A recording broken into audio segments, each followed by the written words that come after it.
Bonjour à tous, bienvenue dans cette nouvelle vidéo. Je sais même pas si je vais la publier, mais je filme quand même au cas où. Là, j'ai des bois prédécoupés à 75 parce que j'ai des morceaux de 3 mètres.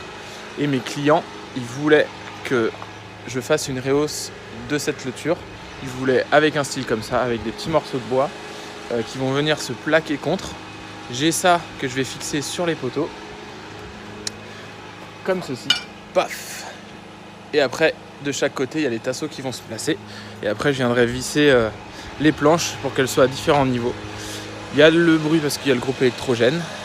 C'est pour ça. Donc voilà, on est parti. C'est fin de journée, mais bon, j'avais pas le temps de venir avant. Et on va essayer d'installer tout ça. A few moments later. Bon allez, je suis reparti. J'ai remis des têtes de vin parce qu'en fait, j'ai dû m'arrêter. Parce que toutes mes têtes de vin avaient pété. Donc je suis allé en racheter. Et là, on va continuer à installer ça. Donc vous voyez, j'ai mis les petites platines là. Il n'y a plus qu'à fixer à niveau. Bon, voilà. Les petites cordes de guitare là, c'est pour mes niveaux. Vous voyez, j'ai tendu de chaque côté pour ensuite me guider facilement. Je mets un petit jour, mais vraiment tout petit, de 2 mm. Parce que c'est pas du bois qui va trop travailler, je pense. Donc voilà. Et on va voir ce que ça donne après. Mais je voulais pas mettre un gros jour parce que le but c'est de briller, enfin que ce soit brise-vue. Vu que l'eau n'est pas stockée, il y a juste un peu l'humidité dans l'air qui va le faire travailler le bois. C'est pas comme sur une terrasse où je trouve qu'on est obligé de mettre des joints un peu plus larges. Et du coup voilà, j'ai mis 2 mm, on verra ce que ça donne. Mais à mon avis, ça me semble pas mal. Moi ce que je fais là, c'est que je mets qu'une rangée de vis pour pas faire trop d'erreurs et après je vais tout réaligner parce que sinon ça me fait tendre trop de cordeaux, c'est une misère. Et pareil, pensez à vérifier votre niveau. De temps en temps contrôler parce que bon, 1 ou 2 mm, des fois ça peut décaler et au final vous commencez bien droit et si ça se décale par exemple en bas ou en haut, ça finit sur le côté.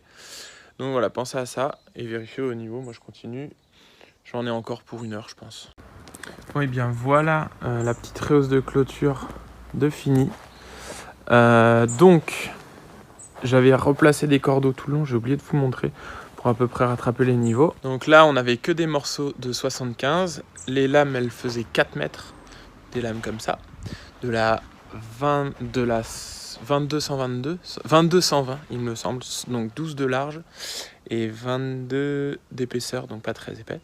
Donc petite rehausse, ça habille, eux ils avaient peint, j'aurais peut-être fait la complète moi, mais c'est vrai que ça donne un style aussi. Donc on verra plus tard pour ce jardin qui est à refaire. Enfin, qui est à faire carrément.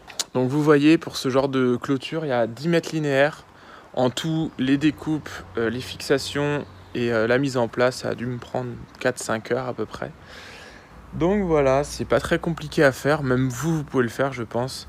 Donc c'est des vis inox, c'est de la 5,50. Tête de vin, c'est un peu chiant la tête de vin, mais bon, vu qu'on a des planches pas très larges, c'est toujours mieux. Qu'on a une structure pas trop grosse, on essaie de faire avec des choses fines, c'est normal. Donc voilà, si vous avez des questions, n'hésitez pas.